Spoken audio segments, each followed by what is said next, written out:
Okay. So, a very hearty good afternoon to one and all attending today.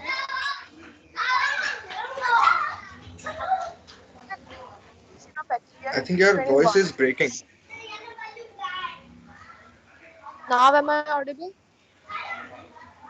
Yeah, you're audible.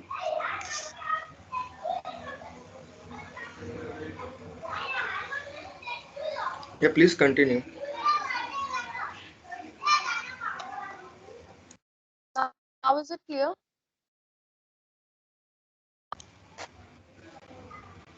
Yes, it is clear. Okay. So, a very hearty good afternoon to one and all. As I was saying, I welcome you all to the third session of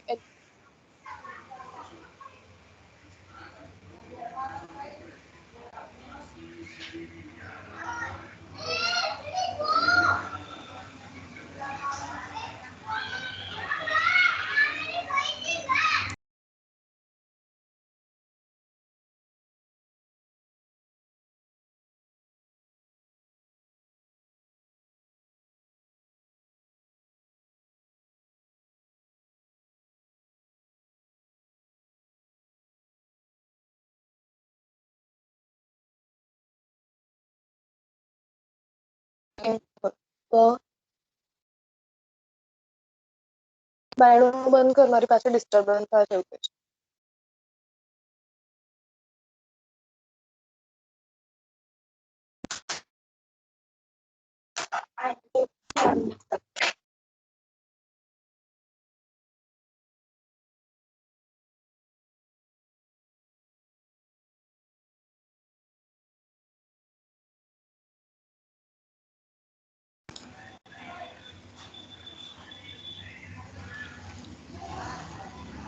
Hello. Can anyone can please confirm? Am I audible? Yes, you are audible. Yeah, thank you. Sorry for the interruption. She might have gone some network issues. So, a very good afternoon to everyone attending today. I, Neil Parekh, with Mansi Gohel, welcome you all to the third lecture of Atelier 2021 series. We are very pleased to connect with you all again virtually. Atelier is a series of lectures, workshops, exhibitions, walks, and much more which has been organized by the Department of Architecture since last 3 years.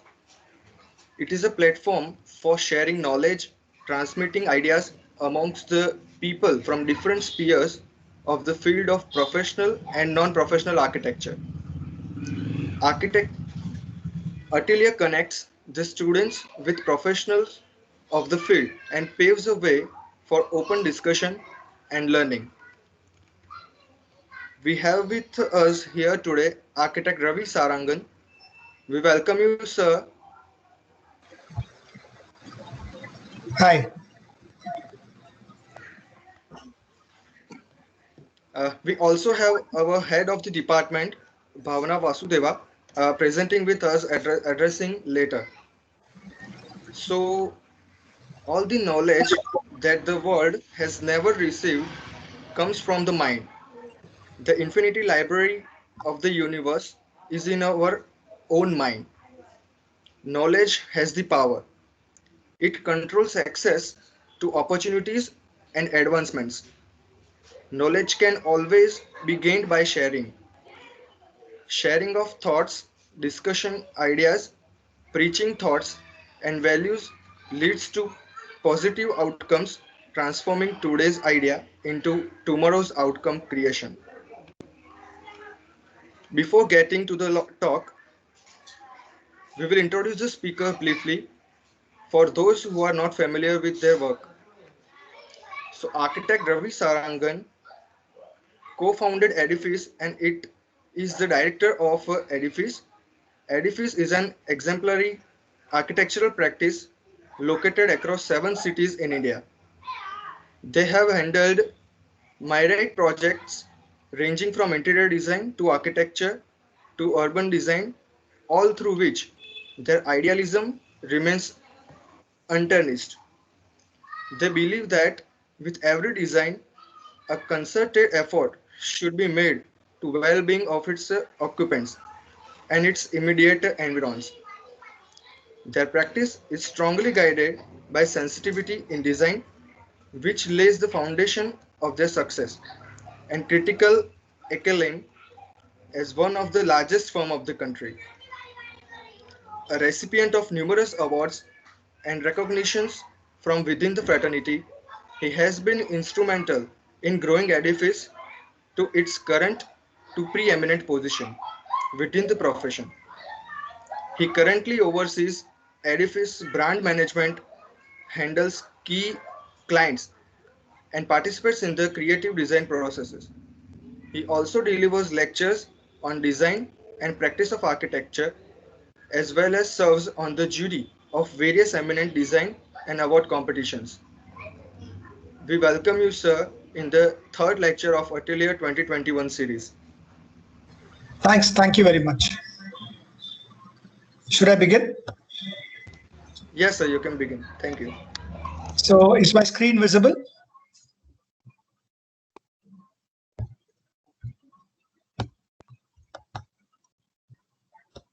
No, sir, it's not yet visible.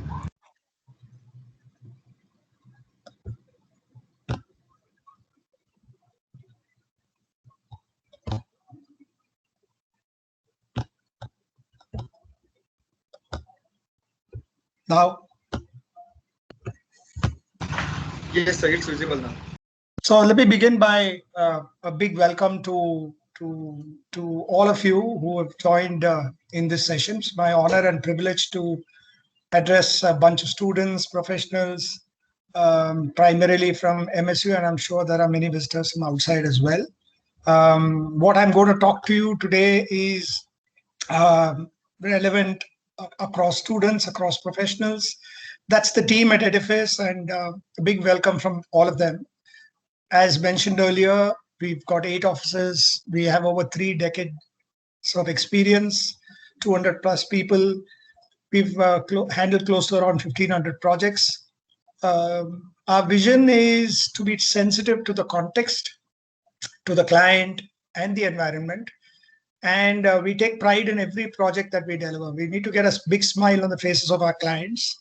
While delivering such projects, we need to see smiles on the faces of fellow professionals as well. That's the architects, the engineers. There are 6 core values that we hold close to our heart, which is creativity, integrity. We belong to a noble profession. Architecture is a noble profession. We need to keep our values really high. High levels of ownership, competence all the time. We need to keep our eyes and ears open. We are learning every day. We need to take care of the people, and finally the planet. Over the years, we've been certified as a great places to work firm, which gives we lay a lot of emphasis on our team. For us, our team comes first, and therefore we've been awarded great places to work year on year. We've got 8 offices in the country, and which has managed us to deliver projects across the length and breadth of this magnificent country. And you will not realize that how different a project is in the northern part of this country to the southern part of this country to the east and west.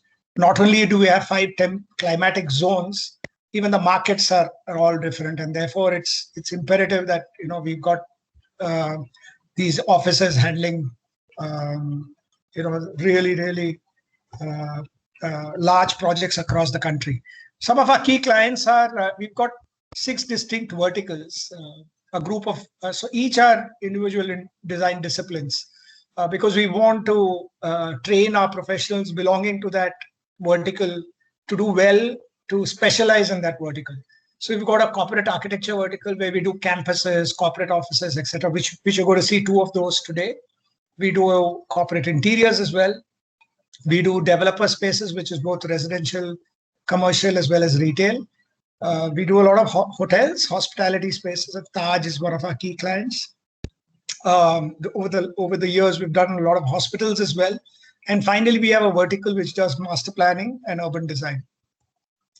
Today, I'm going to talk about, obviously, through case studies, but let me explain to you how does one approach a project when it comes to the design stage. Although emphasis is on the concept stage today, I'm going to talk about the pre-concept stage. And typically this is where I think we spend very little time. And therefore, the foundation of your design effort is not built.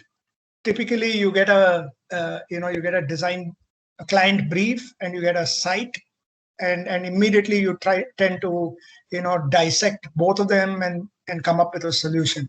So you take the mathematical input from the client brief, and then you take the geometrical input from the site, and then you think that we could immediately solve the two and come up with a solution. That's not what architecture is all about. I guess we need to go back for a few steps, which is the pre-concept stage. And that's why I'm sure that at MSU, as well as other eminent institutions, they lay emphasis on that is data gathering and research. So data gathering and research comprises of several things, and therefore it's imperative that you spend time. It's important that you spend time. Begins with, whenever you ask somebody who's just graduated or who come as an intern to Edifice, they would probably say, no, sir, we'll start with the site analysis, and therefore, so it's important that site analysis is just not a site analysis. You need to see view corridors, you need to see solar penetration, study the climate of the area. We need to do spatial geometrics, immediate surroundings, just check out what all is your immediate environs. As per your codes, what are the clear heights available? What would be the configuration of services? That means where would be the input for my electrical, plumbing, all these lines, where are they coming in from, access points. So it's a huge, and I'm going to show you how a site analysis is conducted. It's not just going and physically measuring the site. You need to go beyond that. In fact, thanks to our urban design team, we do right up to, say, 500 meters beyond the site. Study which is your nearest public transport system, which are your nearest commercial establishments or institutions. All this is important because you're not doing just one. Never think that you're doing one single, block as an architectural solution. You need to go beyond. You need to do contextual research, which is important because the architecture that you're building, the architecture that you're delivering, it has to belong to the region. It has to be contextual. However, there are two schools of thoughts on this one. You have some eminent architects not relying too much on the context and coming up with something completely different, like the Bilbao, which Gary did, the Guggenheim Museum, and it came completely different from, did not belong to the context. You need to study the local culture, very important, materials, and also the building practices which exist in that region and also existed, because you need to borrow from the past as well. And then you need to just not take an Excel sheet from the client as a client brief. You need to do extensive research. You need to capture the voice of the customer to ascertain the preferences, the work requirements. So if a client comes to you, you need to engage in a dialogue. See, a good design comes when you engage in an extensive dialogue with your client. And that's when a great design emerges, because that is where you capture the voice of the customer. And obviously, what we all do in our college is benchmarking studies of other facilities. And this is critical because if I'm doing an office, for instance, I'm going to show you a case study of offices, therefore the word offices comes here. You need to find out from the client, from their leadership, that whether they would like us to conduct any benchmarking. They would have probably seen the HR department of that office would have said, you know what, we've got some XYZ employees from this firm, and they were talking about, these facilities that are being offered. So study all of that. Then comes all of this, you combine all of this data gathering and research into a program, which is the brief, and which then results in an occupancy chart and an area program. So what is the output at this pre-concept stage? A compiled client brief. And it's not just one Excel sheet. Sample is as follows. So we do this voice of customer, we engage with subgroups, we find out what the hierarchies are there, the adjacencies of the spaces are there, work position requirements, and it's an exhaustive exercise that we do at Edifice. and which also captures the way they work, the way they work, whether they meet in small groups, large groups, medium-sized groups, which gives you an idea. Of course, today there is Internet of Things which captures all of this, but it is post facto. Whereas here I'm designing something which is in, pre-design stage. And then the input document is captured like this. So you've got a complete exhaustive document where all of their requirements is captured. Then we come to the concept stage. Now, at the concept stage, when you have a site analysis done, when you have a brief in place, then you explore alternative sketch designs. And then these sketch design schemes would start off with probably bubble diagrams, zoning, which you're going to see in my case studies. So I don't want to describe that elaborately out here. But then it covers vertical stacking of functions, horizontal distribution. You obviously do climatic analysis. You need to understand how much of daylight can penetrate, what is the heat gain, and then plan in distribute your workspaces accordingly. And then you do alternative. So you do, obviously you need to adhere to the code of that place. So area consumption, FSI consumption is important. And then you do adjacencies of spaces. And then finally, after all of this, your layout emerges, and then you work on the look and feel design. And then you do, earlier we used to call it perspective views. Today you've got various software from 3D Max to Rhino to SketchUp to kind of look at the third dimension. And it's typically done that way when you're not designing as an architect in 2-dimension. You're always designing it in the third dimension. And then you evolve material charts and you communicate your intent to the client. And then there are iterations conducted, numerous iterations, and that effort should not go, because concept stage is, as I mentioned, the pre-concept and concept stage is the foundation of your design process. So there will be back and forth, there will be iterations, there will be physical models done, there will be 3D models done, and then variety of options. If, however, you've studied the client well, and your mind works at an express speed, this effort can be also hastened. There are some and not all of us are gifted in that manner. Some guys take some time to evolve a concept, some guys take more time, but at the end of the day you get something which comprises of the design basis reports. There is a design basis report for service as well. By services I mean the structural, mechanical, electrical, plumbing system as well. And then we have discussions and refinements until we get an approval. Now, very critical, always remember, it's like your academics. So you get a sign off from your professor or your tutor or your mentor. And then after that, you start working on the budget, and that's a preliminary budget. So then we take an approval of the concept portfolio, consists of drawings, views, design basis reports. That's the end result of this stage. Obviously, I'm not going to take too much time on this, but the next stage of a project is the schematic and detailed design stage, where as far as the concept stage is concerned, this is where predominantly the architect evolves a concept with minimal inputs from the other stakeholders, such as your engineers that I mentioned. But at the schematic stage is where you arrive at, where you incorporate all the engineering services. For instance, you've got a column grid in place at the columns concept stage, but what should be the size of the column? What should be the routing of your services? What should be the heights available? What could be your air conditioning system? What could be your plumbing system? All of this happens at the schematic stage. And then whatever materials that you had evolved during the concept stage, you work on further details. You work on room data sheets. And then you also start spelling out your facade intent, your interior intent. And then you do a second check.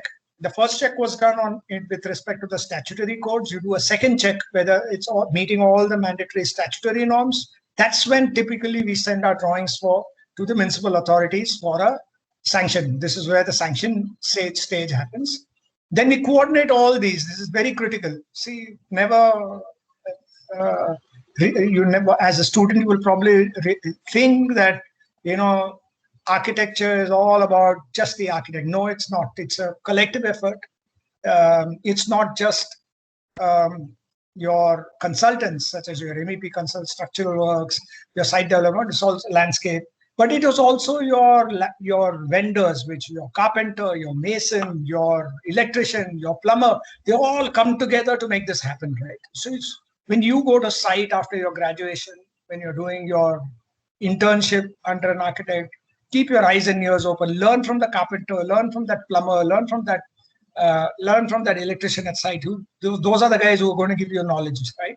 And then at the schematic stage, you do a detailed bill of quantities, and the output is a design development portfolio, BOQ, coordinated ceiling drawings, and then the tender documents happen. Then the next stage is where you issue drawings at site, which is for architecture, for interiors, for MEP, for shop drawings, for GFC portfolio, for all these disciplines. This is a very elaborate stage. I'm not going to spend time because my topic for the day is a concept. Now, today I'm going to talk about an office design. I could have chosen healthcare, hotel, but I chose an office design. The reason being that, and I'm going to give you 2 case studies, because I think whatever goes into the making of an office is probably relevant to all the sectors except residential. And residential is a different ball game altogether. It requires much more than what I've just talked about. But let me talk about commercial spaces office design today.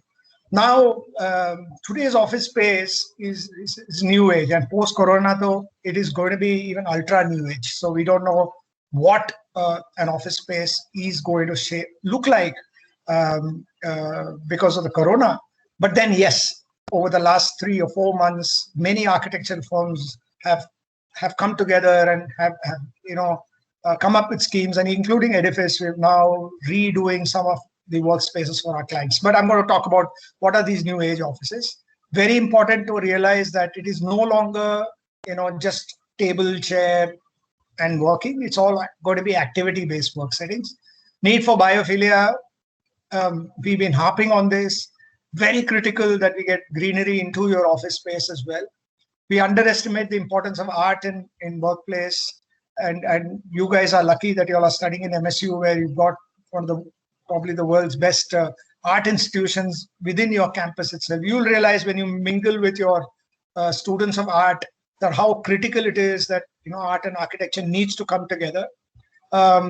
Obviously, ethnography, very critical. You have to, and I'm going to dwell on it today, how you need to take insights before you commence on your designing. For an office space, as well as any developer space, even in healthcare and hospitality, vision and branding is very critical. Now, here's where one more consultant comes into this, which is your graphics consultant. I have added a term called sustainability, but ideally it should be a part and parcel of every act, every thinking process. Sustainability is not a separate word. And finally, what is new age technology?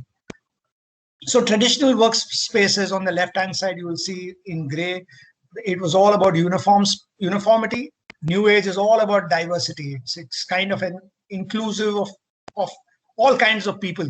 And therefore, it's no longer, Dilbert land, straight-laced workstations. The second point is linear department floors. It's now cross-functional. It's no longer one department, next department, third department. You will find clients asking for cross-functional spaces. It's no longer static. It's very interactive. You find more and more people need to come together, collaborate. It's no longer individual ownership. It is mobility and choice. That means that I need to choose any workstations, any workspace. I need to be given that choice. Traditional work styles led to complacency. Now, with this diversity, with this inclusive environment, there's more mentorship, knowledge transfer happening. And finally, this is all leading to a collaborative way of working. Internet of Things, and it's just the beginning, and it's going to explode in such a manner that, it can perform so many apps. So you could do real-time location services where you could locate people and things, help you in wayfinding. Your surveillance is going to take care of your safety. There are cameras monitoring your usage of your office space, your density, and therefore it can give you data that which are the spaces which are being used more. Am I, at the end of the day, your office space is a commercial venture, right? So you're paying a rent. So whether every square footage of your space is being utilized, are there spaces which are not utilized? The Internet of Things calculates all that and gives you data, and it helps you save on energy. How much of lighting energy is being consumed, how much of air conditioning, whether there's enough, fresh air intake, All this is being controlled by Internet of Things, and this is a brilliant future. However, it has its negatives. It's keeping, it's like Big Brother's watching you while you're working. So it is an invasion of privacy of sorts. So there has to be a thin line governing how far could the internet go to. Traditional workspaces, I don't know how many of you all have, if you all have ever worked on large office spaces, there is always a public zone and a restricted zone, a private zone. Similar to a home, similar to a hotel, similar to a healthcare. So you have a public area and you have a private area. Typically early on, you had the public area was very, very restricted, in traditional office spaces. But today, you find that the public areas also comprises of the cafeteria, the library, the dispatch room, creche, etc. So what happens is you're giving access to many more people these spaces, so that then your restricted area is very minimal. That's just purely your workspace. 4C is important for your work modes within an office space. That you need spaces for concentration. Your spaces should be contextual.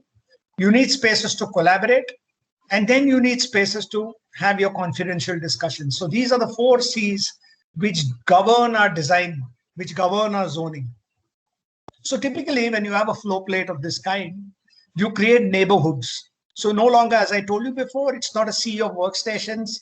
So you'll find that this is one neighborhood, this is a second neighborhood, a third neighborhood, a fourth neighborhood. And centrally you locate all your meeting rooms, your collaborative zones, etc. So what you get is you get a space for individual working, which is for concentration. You get a space to go and meet people, which is contextual. You have enclosed spaces for confidential discussions, and then you have larger areas for collaboration. Typical office flow plates today resemble this because they don't want you to see in a seat and see your workstations. So that's where and these are some of examples of our own offices that we've designed, and you'll find that each of this is taken. So you have meeting tables with whiteboards, you have meeting rooms, you have open office huddle areas, and then you have breakout areas within a workspace and a conventional meeting room. Anthropology, as I told you, is study of humans. All that we are doing as architects is designing human-centric spaces. So at the center of it all is a human being. And what are you doing? You're studying the humans first and then evolving spaces. All of you are aware that we started off as hunter-gatherers. That means we always lived in a team of 15 to 20. And that was the hunter-gatherer type. So in an office space, we normally form modules of 15 to 20. You'll find this neighborhood, which I mentioned, is about 15 to 20 people. I hope you can see my cursor. Each of these neighborhoods is like one tribe. Very critical when you can form teams, smaller teams or neighborhood, and then you intersperse with collaborative areas. You also require spaces which reflect our Indian culture. There's typically everyone wants an office which is a Google office, but one size does not fit all. You need to study the organization, the culture, and then come up with a scheme. For instance, we have so many festivals in our Indian culture, so we need to give spaces for people to put up their rangolis, to put up their kandils, to put up their Christmas tree, for instance. And that can only be done if we think about it in the beginning and not as an afterthought. Understand this, that all of us, this is a typical snap of Mumbai, where you are traveling by train and therefore you're coming from a chaotic environment and you need to create an environment which is calm. So the solutions that we typically render need to counterbalance these issues. So you're coming from small homes or maybe constant traffic, big jams, train journey. So when you're remember this, the employee is spending half his life in an office environment, so it needs to be calm. We also understand that when you have spaces to reflect Indian culture, we are very oral. We talk a lot, and that too loudly. So you need to create spaces for that. And these are typically, even the American companies and European companies, when they set up these large offices in India, we advise them that we are an oral culture. It's going to be occupied by Indians, and therefore we need to give these spaces where people could talk, give them elbow room. Typically, we tend to kind of, town square we create within the spaces.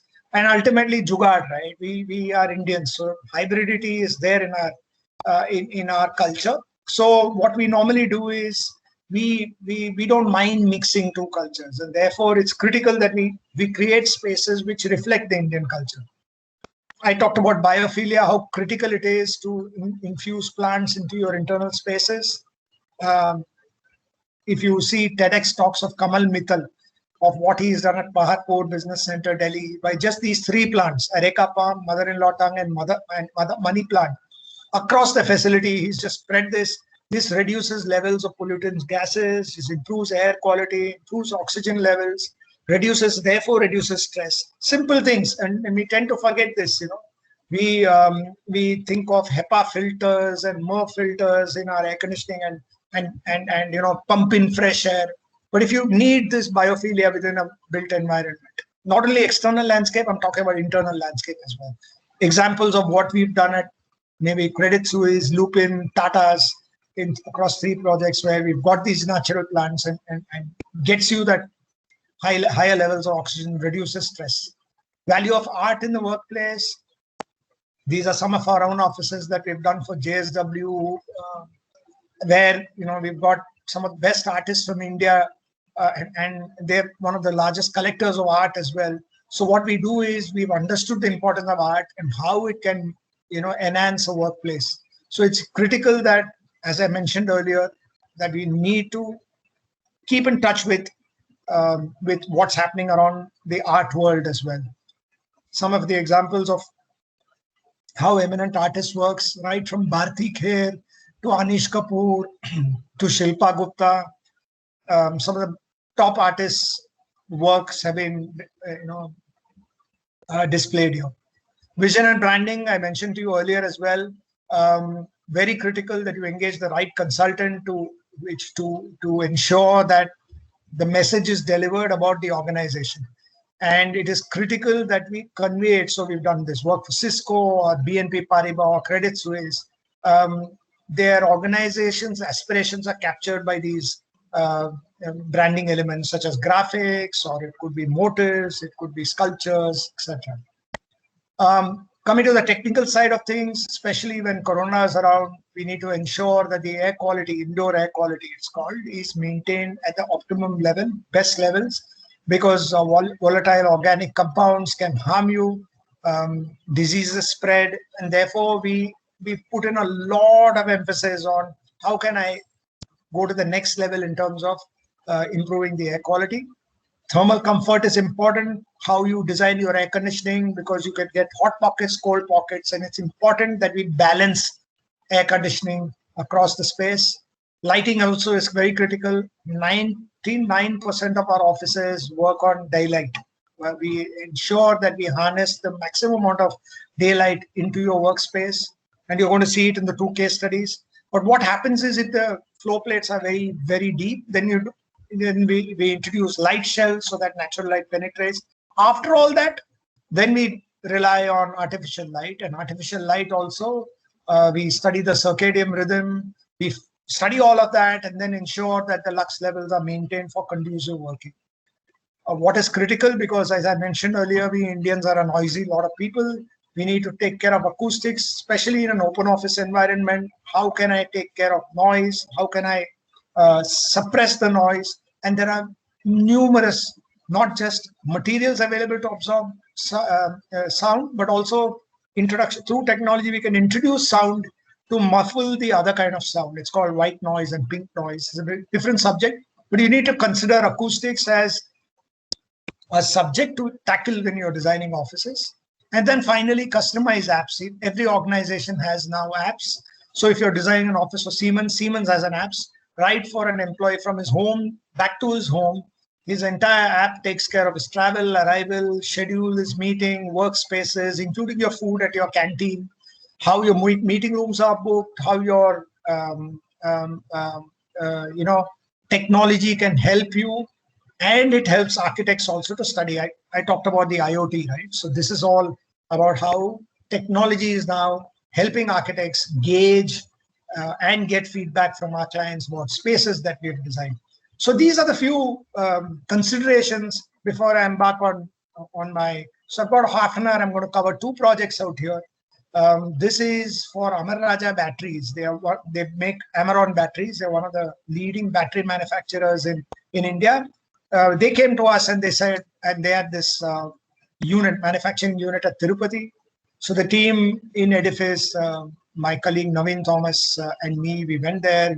We saw the site, and this was a site. It was a site filled with trees. You see the on the down southwest is a factory, and since it was manufacturing batteries and there is a lead component, they faced a backlash from the community that it will be polluting the environment and people won't be able to stay. So the managing director decided to stay within the campus. He said that, okay, let me tell you that whatever I leave as an effluent from here will be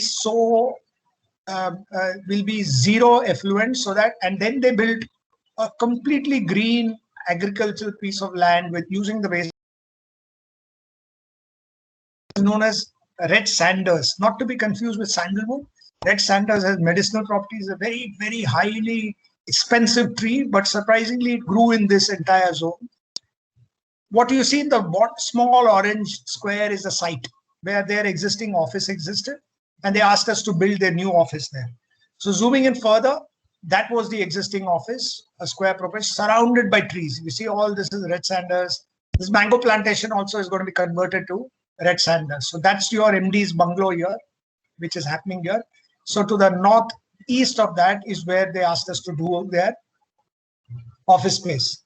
When we did a section and we did a complete contour survey, so you had 109 meters to 101, and by the time you reach the bottom here, it was around 90 meters. So it was a nice gradually sloping site, and so that was a slope. You need to draw a section to find out how your building is going to sit out that. So we had an empty footprint devoid of any trees to build our space. So what was existing out there was a very old building, and this is the way we saw it as a setting. So we said that we are going to design around this natural setting, and we took some cues from other developments across the world, and therefore we said that we will attempt to build something which is not seen.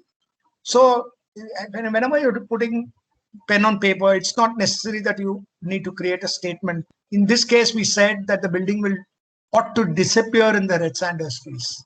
Okay, we will have a lot of glass connecting the interior space and the outdoors, because the outdoor is a forest, something similar to the left bottom image. And then we'll create courtyards which embrace, because I don't want to cut a single tree. So we said that we'll build around the trees. So that's your existing building, but with their new requirements, my extent went, you see this dotted line out here? So it went up to there. That meant that I had to cut so many trees. So because they had new requirements, they wanted to grow further. So how do I increase this footprint without cutting trees? Then we realized that there were 3 axes out here, and there were 3 departments from their side also, which needed to be housed out here. So these 3 axes gave us cues, and we had these 2 courtyards. You see very minimal trees here. So then we said that we will create the corporate wing here, the IT wing here, the shared services here. Why these thinner floor plates? The thinner floor plates so that I don't have any dark pockets in the center. Plus, I had to cut maybe 3 trees overall, and I transplanted them. I transplanted these trees. So these 3 axes, these 3 wings automatically gave me 2 courtyards as well. However, there was a challenge that I was not really exploiting the north light. Typically, you would give the longer side of the rectangle to the north. Since we live in the northern hemisphere, north light is the best light, and it gets you light without any heat. But here in this case, we felt that the trees were more important for us. Secondly, the buildings were not very tall. If you remember my section I drew, I said that the building is not going to go beyond 3 levels, which meant that is the height of the trees. So in any case, my western facade was being covered by the trees. Then we tilted it, because we found that even, in this earlier scheme, we were cutting more trees. When I tilted it, I was getting those 3 trees, and the rest of it was falling into place. So, and then vertical distribution, this is what we did. So you had the reception on the ground floor, you had shared services, you had the corporate functions here. So layout planning principles, now what we did was, we said that the floor plate should be as column free as possible. So we evolved a grid which is 10 meters by 8 meters at the periphery. Use these balance areas as the main passages, and therefore you got clear work areas here. So what you seeing is the column and beam grid structure. We defined the grid and the core. By that I meant all my toilets, my elevators, my staircases came in the center out here. And therefore, what it did was gave me clear flow plates for my office usage. So what you see in the blue is all my workspaces. What you see in yellow are all my enclosed spaces like cabins, meeting rooms, etc. And therefore, you find that almost all my workspaces get great amount of natural light. And then we evolved the facade. So what we did was we still were not confident about the east and west facade, whether there would be. Tirupati is hot, dry, humid, all at the same time, but it is hot. So we were worried about heat gain from the west and east, the rising sun. North didn't require any fins because, as I said before, and south also because we had given an overhang. You don't need fins out here, but yes, west and east, heat gain would be prominent during the early morning hours, or the morning hours, and then setting sun, right, western sun. So then we evolved the floor plans. I'm not going to get into this because this, as I said, was as a result of. But what should be noted is the ground floor had only these of this central block had only these enclosed spaces. The rest was all open, non-air conditioned, open. So one courtyard to the other, you could walk through it, and it was just a lifted. The central block was lifted, and then you had workspaces spread across the first, second, and then the top floor on the southern. We had to follow Vastu out here. So the southwest wing is where the chairman and the managing director sat. That had to be the tallest structure. So they automatically got a terrace on these blocks. So these were the sections which emerged. Each floor was about 4.5 meters high. You find that the section BB, this is what I was mentioning, the central wing is through and through so that you had wind. The wind was flowing through this direction. I forgot to mention that. And therefore, we had to then work out the facade. We said that we would, as I told you before, we wanted the building to disappear, camouflage. So that's how we evolved the first look and feel of, set among the red sanders, this building should just disappear. So those were my fins. We had a fin strategy, which also resembled the same color as the red sander trees. And for the 3D visualization, during the concept stage, we've hidden the trees. The material palette was all natural. We wanted to use only concrete out here and glass, just two elements. Because you remember I told you that I didn't want the building to shout. It had to disappear in the setting. So that's if you can see the screen, how the ground floor is all open spaces. The building is lifted. And from within the reception, you see the rear courtyard and the sloping side, which is towards the south. It was sloping higher. And then we created a natural amphitheater there. This is again, I'm saying this is a preliminary concept. This is from the south looking north. And we because of the lie of the land, we got a natural amphitheater here, stepped here. That's your inner courtyard between the west and east blocks. This was your staircase going up. We had a single flight staircase, if you had seen. Another view of the same with the fins. And that's your front view. So front view, you see the two blocks. You see the mast lifted up, an aerial view. And we thought of, exposed concrete here. And that's where we faced a challenge at Tirupati to get good contractors to make this concrete for us. And therefore, I called up some of my friends in Ahmedabad, and we were helped by some vendors in Ahmedabad to get how the concreting this was. Then we talked about the fins, but we dropped these fins. We realized soon that the trees were acting as a better effect on the glazing than these fins. So we dropped the fins altogether. These were my site snaps. Now you'll find this was some time back pre-COVID. The building has gone up further, but the quality of concrete, we're very happy with at the end of the day. And the entire material palette was just, in terms of architecture, was just concrete and glass. You will see the trees on the other side. This was the front. That's how the building mass is lifted. And typical floor, you see the trees outside. You see it's a jungle, so you don't really need to protect. That's my staircase being cast. That's your internal court. And this is the sorry about that. This is your red sanders trees during the monsoon season. During the summer and during the winter, it becomes brown. Very, very little foliage. Sorry, the foliage happens at a higher height. So it remains this way practically throughout. So therefore, we realize that there is no necessity for fins here. And that's my internal courtyard. clear flow plates. You had these big flow plates. I'm going to talk about the interiors later on, but the entire flooring out here is, we got some great quality Kota. From Kota, we went to Rajasthan, we picked up our flooring from there. So every single material which has gone out here is extremely honest. You see the column grade, you see the passages on either side. That's how you're seeing images of the concreting, line, level. And this is practically a finished floor. We have to protect it. But you see the spans, you see the setting, incredible. So it's a great place to. And then we just started putting up our services. It's critical. So how the interiors emerge, I'm going to talk to you later.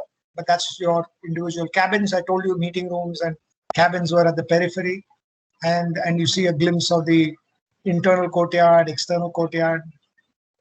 That's another view of the internal courtyard, sea wing. And this is the skylight for the staircase block. So you had this beautiful light coming right deep, a night image. And then when we started doing the interiors critical, and it's typically as architects, we feel that, interiors is normally done by interiors. No way. When you're designing a space, you need to design it inside out. So you need to clearly ensure that you have a continued interior design solution for whatever you've done, architecture, or vice versa. You design inside out or you design outside in. So this was done by another fellow associate of ours, the director Sanjay Nayak. He worked on it along with Naveen to establish the interior design for this. And when he also went to site, he saw the setting and he said that my interiors needs to talk to this architecture as well as the setting. So he said that that the material palette was readily available. He had good quality of concrete. These were his first notings. And therefore, he said that this is a global material. And what he would evolve was he immediately took cues from Salk Institute, done by Louis Kahn. Incredible. If you guys please go through it, study it. It's one of the best architectural solutions that we've ever seen. So it talked about, semi-open, open spaces, naturally ventilated spaces, traditional furniture. So when you're designing as a team, there will be inputs given from the interior design team. They're architects as well, but you need to be large-hearted to kind of accept these inputs which come. So if you remember, we had done 2 wings with a central wing and we had 2 meeting room blocks. So when this gentleman came and he said, what, I'd like to have some sort of a change where he created this plaza entry. He created these 2 meeting zones. He separated them out, one parallel to this, one parallel to this, and therefore it gave me a larger reception, which was talking to the context. So critical that don't get bogged down by what you have designed, but take inputs from others as well. So that created immediately 3 seating pockets and a larger reception. So this was my reception, 3 seating pockets, and then the layout emerged. So if you see here now, you saw my earlier architectural image, but now after these 2 boxes have come, how we have created this entry experience, just taken stepped berms, and then you have these steps. You had a ramp for the disabled, and you take it here. If you see here, there is these screens as well, these foldable screens. Although it was an open area, my clients came back to me that they have a bird menace and insect menace in the night. So we said, okay, we'll try to give you foldable timber screens. You see the screens closed out here. And therefore, and we used, we were planning to use Kadapa, but then we settled down for Andhra black granite. Even the wall is granite and all locally sourced. And what is emerging right now is this was of course a 3D image, but we've kept it as natural as possible. This is your steps going up. All these infill panels are with anotone boards. We said that even your wall paneling is all going to be natural, as natural. This is all the ceiling paneling with anotone, which is a fabric which is for acoustics. And then these are straw boards actually. And then you had the plans emerging. What internal plans? He immediately created these focal points, finished in natural materials. So you climb up the staircase. This is your typical floor plate. At those days, we still thought that we will keep the fins, but the fins are no longer. What you see on the ceiling is radiant fins. So we've entered for radiant air conditioning. I'm not going to talk about it right now because it's a totally different subject. It's not conventional cooling. Radiant cooling is where heat is extracted away from the body. Very, very energy efficient. But for the workstations, again, our team said that we will buy the fabric from the local weaving community, fabric out there. Malka Fabrics is very famous in Andhra. So, and then you see in an open flow plate, all those meeting pockets, he created these, cubes in exposed brick, which gives you this element of surprise at the junctions of the flow plate. So if you see two wings, you will find this. And I talked about the passages which lead to your flow plate. Therefore, your workstations are further protected from any glare or heat. Typical lobby, we also used, for the straight blocks, we use flame finished granite, and the flooring is brown kota. Malka fabric here, then a typical cabin, how a typical enclosed cabin, table with the local. This is just an intent. We was going to get different fabrics, different color from the weavers. That's your whiteboard, a meeting desk for every typical. This is a larger cabin, a typical conference room. All this is spelled out, okay, at the concept stage. So I'm still relying. There'll be different types of meeting rooms. So we've defined each of these meeting rooms along with there, and then there's a training space. Very critical that you detail out everything, including AV considerations. How much, what be the size of the screen, what should be the size of the, what are the iPad requirements, what are the cameras requirement. All this is captured during the concept stage, along with these 3D views. And then they had a large boardroom, which was circular in nature. That's your access leading to the boardroom, and inlay a typical Rangoli pattern on the floor. This is the floor where they have used a more expensive marble. And then you come into the boardroom finally, where this is where the top management is going to sit. And that black screen on the right is a complete video wall. A very important lighting out here needs to be considered because they're going to do video conferencing here. So we engaged a lighting consultant for very critical. I didn't talk about that. When it comes to a darker environment, how you take care of lighting is very critical. Then we capture all the AV considerations. So if you see out here, right from our TVs to video conference, audio, ceiling, speakers, room scheduling, all this is captured during the design stage. And then finally, we come to the top floor, the corporate area. How the corporate area, where the chairman, the managing, you saw the boardroom here on the right, that's your core. You come out here, there's a waiting area, there are two cabins, there are two toilets, they needed personal toilets out here. So how we played with the toilets. So as soon as you come in, of course, we had chosen a raza, they had a raza with them, and therefore we said that at the focal point, there should be a good piece of art. Those are my two toilet blocks. On these white hexagons that you see is the white Indian marble cut into this kind of a texture, and then kind of planted. It gives a great texture to the wall. And then you add a screen, a wood and metal screen where the waiting area happened. So you don't see visitors. You enter into the area. There's a waiting behind it. And then you enter the chairman's and managing director's spaces. Very minimal, very quiet. A seating area and a working area and a meeting area.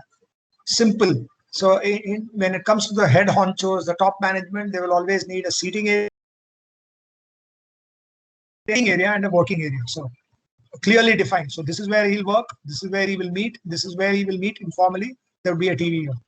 But if you see what our architecture is all about, keeping it quiet, keeping it simple. And then you also talk about signages. You need to at least give a broad intent. What font, what kind of signages are required for the toilets, for wayfinding, for all kinds of things. So this was Amar Raja. The last 10 minutes I'm going to take is on Asian Paints. They're doing their corporate headquarters at Wakola, Mumbai. Now here's where, I don't know how many of you know, if there is an Indian company which is known internationally, it's probably Asian Paints. It's known as the giant Indian multinational, one of the best clients ever to work with. They give you a lot of freedom. They know design, and therefore it was great fun winning this competition and working on the project. They wanted to consolidate all their offices into one location. They spelt out these requirements that we want a modern building. Everyone wants an iconic building. And obviously they wanted to maximize space, facility, space utilization. So we did a site analysis. Obviously, Mumbai, the land of opportunities. We came back to the location, and then we realized that this is just opposite Grand Hyatt at Kalina.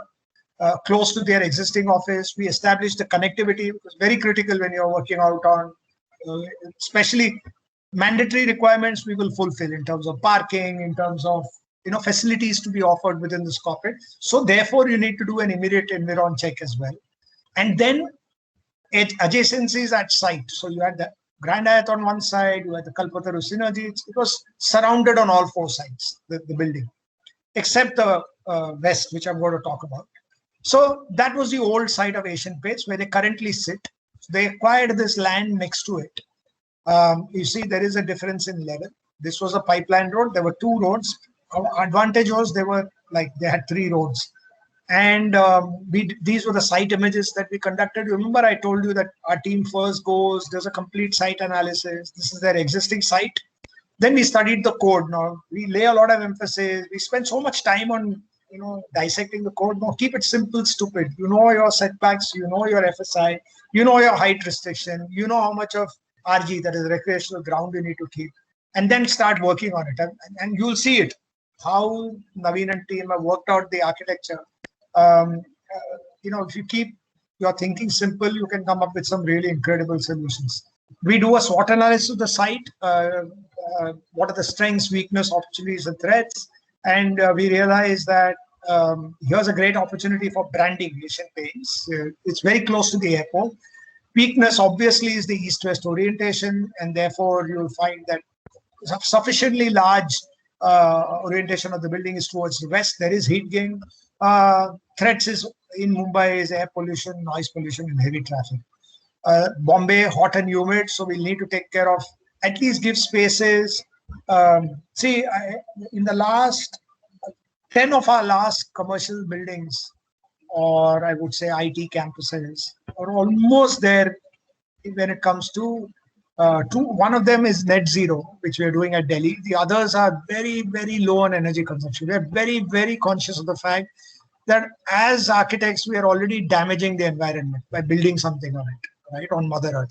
So how can I reduce this damage? How can I minimize this damage? It's very critical as architects. We have a big responsibility on our shoulders to how we need to take care of the environment. So what we've done is we've explored different forms of air conditioning. We've explored forms of reducing demand. When I get a brief from my client, I keep advising them, do you need to build so much? Why can't we build? Or even if you want to build so much, why do you need to air condition it? Can we reduce energy? Why do you need so much of, say, power requirement for your data center? Can we reduce it? Can we look at alternate ways of reducing demand? So we do all of that, and we realize that in Mumbai, typically we've stopped relying on cross ventilation, saying that our place is air conditioned. Why do we do? So I said all the common areas we could rely on cross ventilation. This is what we did out here. You will notice. So we did a climatic analysis. We studied the wind direction, predominantly southwest in Mumbai. And we established few norms that whatever we'll do, we don't do for LEED or GRUA certifications. I think at last count, every single project of edifice was either a LEED Gold or a GRUA 4-star. But we don't do it for certification. I think it should come from within. We need to be sustainable from day one. We need to be cost efficient, very important. It's not just the capital cost of a building. It's the life cycle cost that as architects, we need to know. It takes X amount of rupees to make a building, but it takes X into 100 times to maintain that building. It's the life cycle cost. How can I keep that maintenance cost low? Very critical. How can I make a future office flexible? See, post-corona, people are now questioning whether you need an office. Of course, it will all come back. You will need a place to work. But you need to be flexible, future-proof it. So you give as empty, as column-free a space as possible. Typically, column-free is determined for the basement, or if there's a parking below. So if you give a 10 by 10 grade, you get 8.5 meters where you can park 4 cars. So you do 7.5 grade where you get 3 car parks. You need to be adaptable. You need to change. Adaptability is change management, flexible. And finally, design. You need to be thinking about the scale all the time. How can I make spaces for collaboration? How can I have comfort for the occupant? And finally, how can people enjoy out here? I talked about our efforts toward net zero. I think probably the only firm which is investing so much time and resources on how can we make our buildings lesser and lesser dependent on the grid. How much of energy can I generate on my own through passive design, through radiant cooling, or through smart technologies? Of course, we still have got a long way to go in terms of facade solar PV cells, but roof, yes, we are going.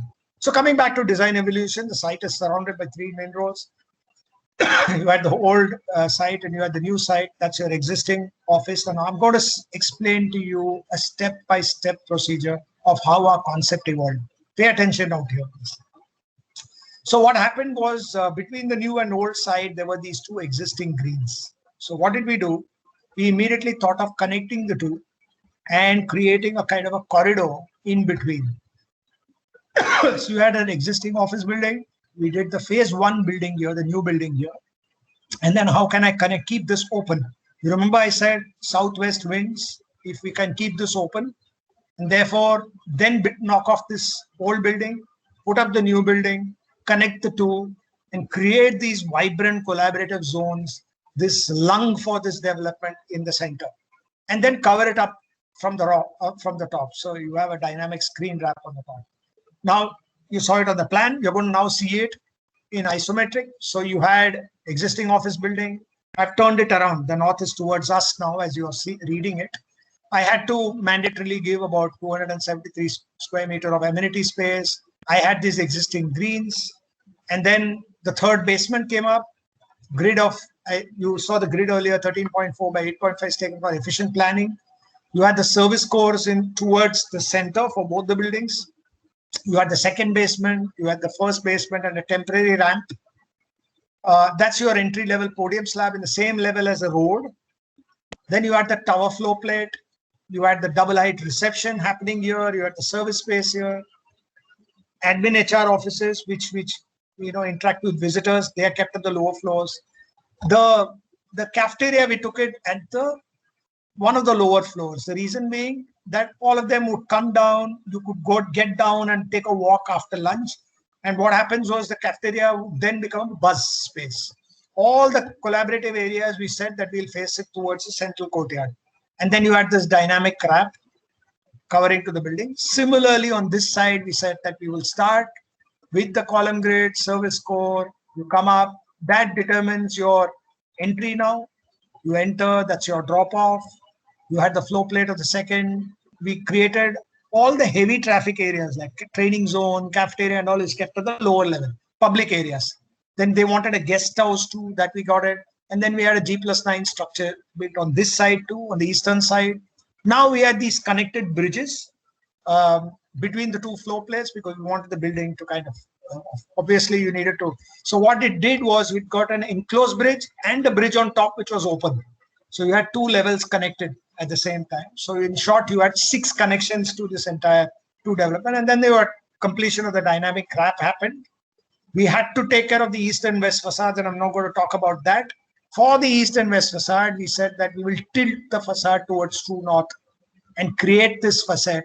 This is how the panel modulated, and this is how the facade staggered vertically.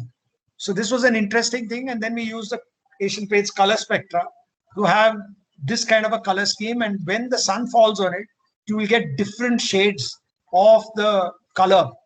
And we demonstrated to them that these would be these were the shades that we're using on the east and west facade. Coming back to the plans. Now, again, since we are short of time, I don't want to go too much into detail of the plans, but this is how the plans emerged. These were the bridge connections. This is a typical floor. And in a typical floor, you'll find, you remember I had said about neighborhoods. So we had 1 neighborhood, 2nd neighborhood. We had all these meeting spaces at the center. That would be your 3rd basement, 2nd basement, 1st basement. And that was my dynamic facade with the solar roof and my central courtyard. Another section which shows you clearly how the ramp goes in, how the courtyard is sitting above the basement. And that's how the building looks. So you had the main entrance happening here. These are the bridges. These are my collaborative zones. What we have done on north and south is clear glazing. You will never get heat out here. In the south, we have taken a overhang. So you will not get glare as well. That's my dynamic wrap on the east and west. So you're going to get north light from the east and west as well because we have tilted it. And those are my bridges which are happening. from within the courtyard, these are how you're going to read the bridges. Now you'll see that there is one exposed bridge, one connected bridge. Connected bridge also had meeting tables and things like that. So you could use that as well as a central zone. That was my main entry for the building. That was my reception, double height reception, which I told you guys.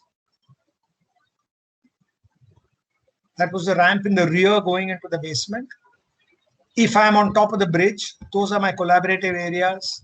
And we've got at the lower level, at the podium level, a heavily landscaped area, which a landscape architect is going to collaborate with us, this courtyard that I was talking about. And finally, this is how the building emerged. This is an aerial view of the same with the solar panels. As you're going to see this building from the west, the entrance. And again, if you see, it's very quiet. It's just got a still water fountain. And that's from the canopy. And this is how you're going to read it from the highway, the bridge. When you're going towards the airport, you're going to see this building in this manner. And then we, of course, worked out on one more option. This was more an inward-looking building, right? The earlier building you saw was twin tower. This was one single tower with an internal atrium. And this is how we played with the east and west facades in this case. This was, facing towards the north, but we had solid panels in different colors.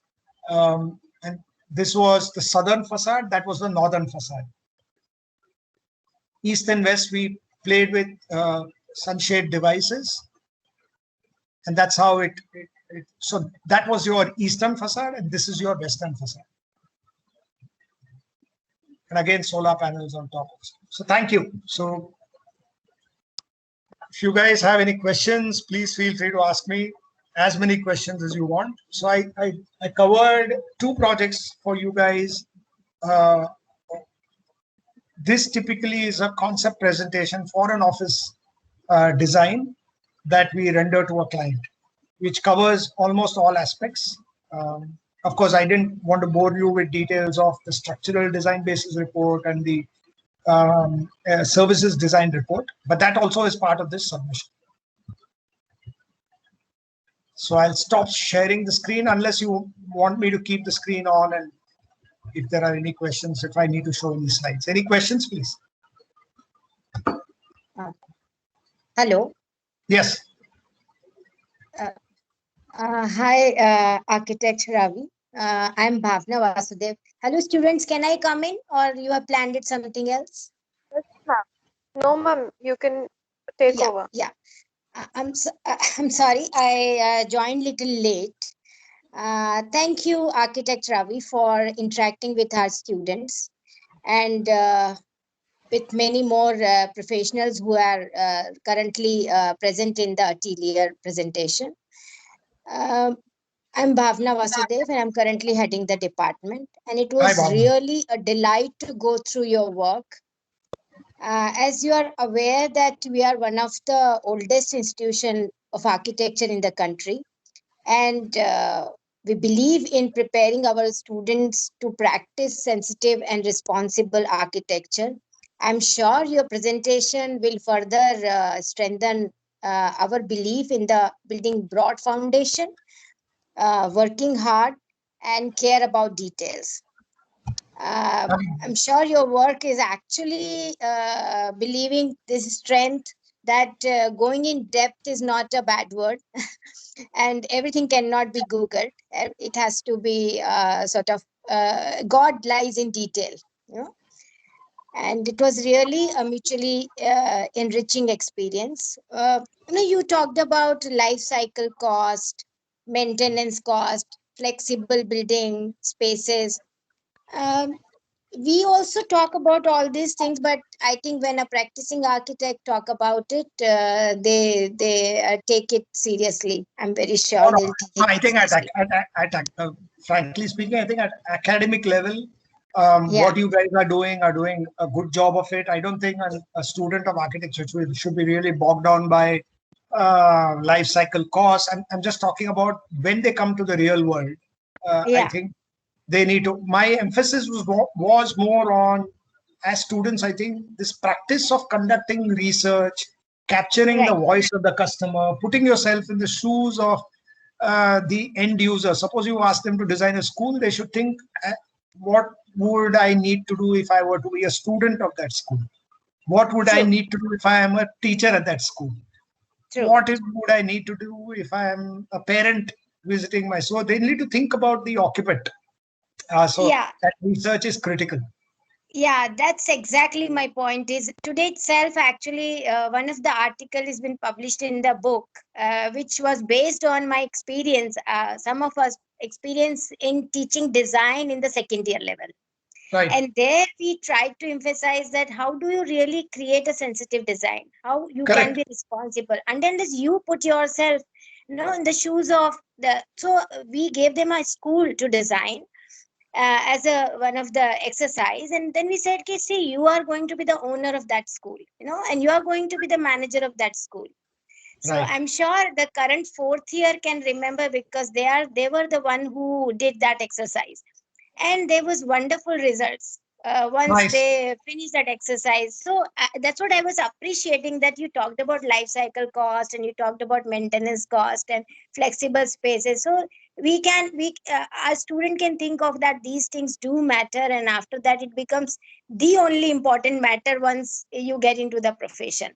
Not true, because we're leaving I think I remember seeing an interview of Mr. B.V. Doshi where he said that, remember this, that we are leaving a legacy behind for hundreds of years.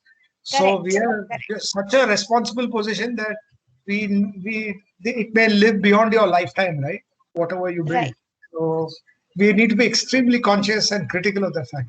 No, I'm not saying that all of us have make mistakes. All of us have made mistakes, but never make the same mistake second time around. I think you need to look. True. So thank you once again. I think it was wonderful to have you here. Yeah. Thank you. Any further questions? I think the students will take over. Thank you, Neil. Thanks. Thank you so much. Up to you. Yeah. Thank you, ma'am. Thank you so much, sir, for giving us a true insight into various stages of designing and importance of doing research and concept development. And now we will have the floor open for questions. So you can just raise your hand or unmute yourself to ask.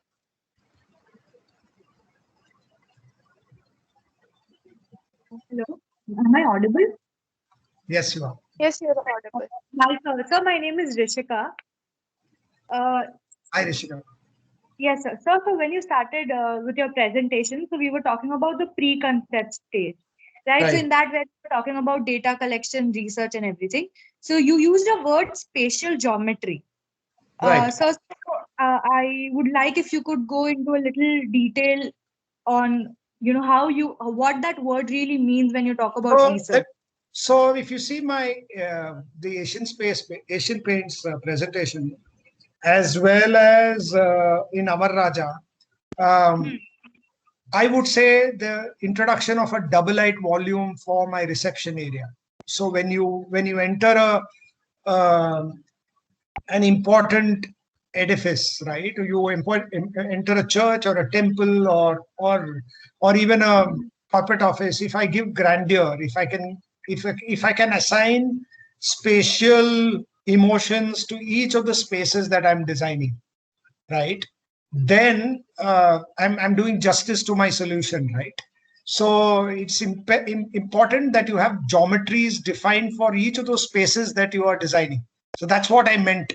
When you're gathering research, you also understand that with this research, what are the additional characteristics that that as a chef I can add tadka to my recipe to make that volume, enhance that design, enhance that volume. That's what I meant. So whole host of areas will emerge, which probably you wouldn't even have thought when you were, evolving a design. And it will not just come through your experience, it will come with your experience when you're, for instance, there is this company called, I keep telling this example to many people.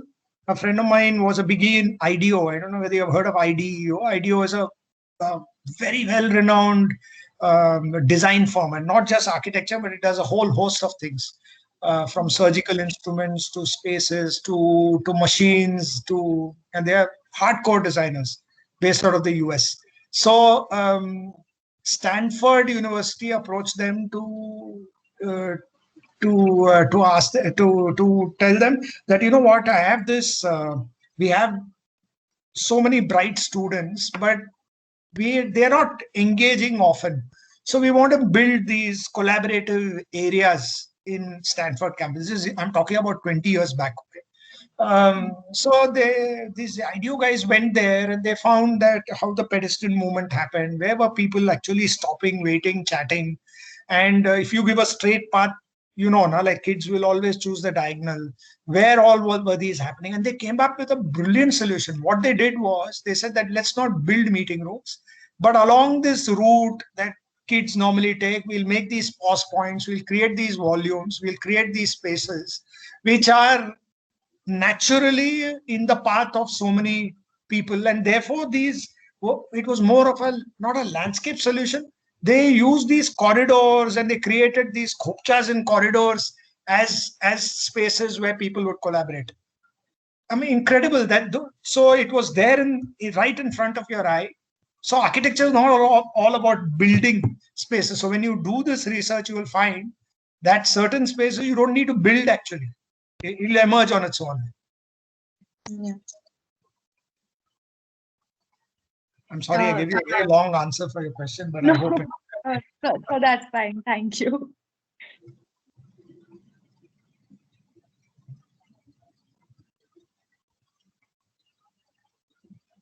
Anybody else?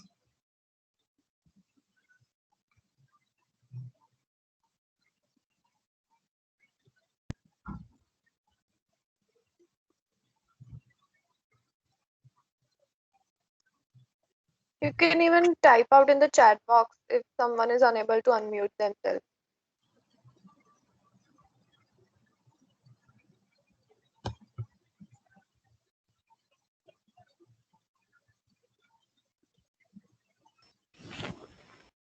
Anybody could write to me also if they have any questions. If they don't have any questions, you could write to them, send an email, and then I'll be more than happy to answer these questions.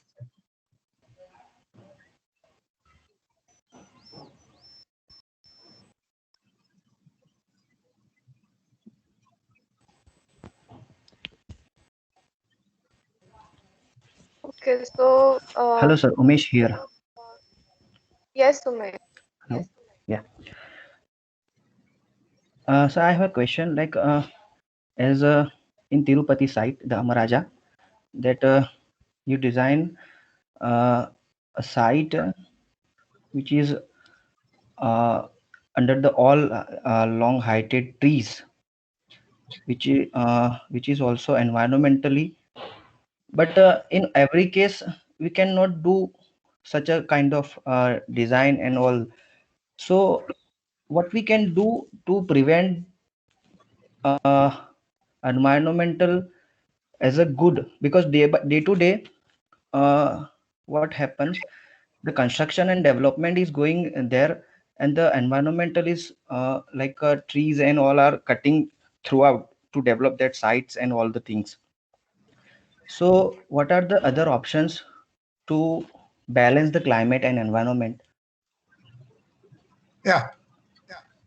So in Mumbai, for instance, the Bombay Municipal Corporation has made it mandatory, and they should have done it much earlier. If you have a development of a particular size and beyond, I think you are asked to introduce a Miyawaki forest, and you guys need to Google it to check. It's a wonderful effort by an old Japanese, and somehow my family knew about this before even this was introduced, and I was impressed. It's called Miyawaki, Miyawaki. So the municipal corporation today has made it mandatory for all developments to have a Miyawaki forest of a particular size on your RG, which means that it's all native trees, and you could grow a forest in 600 square feet, for instance. So the effort should be afforestation, and I'm so unhappy to see, while they have made this mandatory, not all of them are kind of going ahead with this. And in fact, you should not give them occupancy certificate or commencement certificate if the forest is not there. So we need to, I'm telling you, the solution is in India. If you want to implement stuff, you need to wield it by a stick, by a danda. Otherwise, things don't work. So, for instance, Singapore, they have made it mandatory that not only horizontally but vertically also you need to have this much percentage of greenery, and we will come and see it year on year. Otherwise, your taxation component will increase. So the time is not far. If Bombay has made it mandatory, I think, for instance, when we were kids and we used to go to Chennai, there was no water till Jayalalitha made it mandatory for water harvesting about 25 years back. And therefore, you find now at least there's some amount of water. So we need to protect our resources, our water, our forests, our land. And to answer your first question, there is, I think while we are in a noble profession, we are also damaging the environment, unfortunately. So the only way I can compensate it by is, I think earlier there were so many fantastic rules. For every one tree that I cut, I need to plant so many trees, I think 10 trees. But then what? I mean, we found that then they relaxed that rule that you could plant this 10 trees somewhere else. I think ideally it should have been within, say, 100 meters of that site, right? Or you adopt a garden or create a forest there. So certain measures like this, I think the simplest solution is to green up your place. You will find suddenly the water will be retained. You will find the soil is retained. You will find microclimate improving. So a lot of more emphasis on landscape needs to be given. Sir. Thank you, sir. Yeah.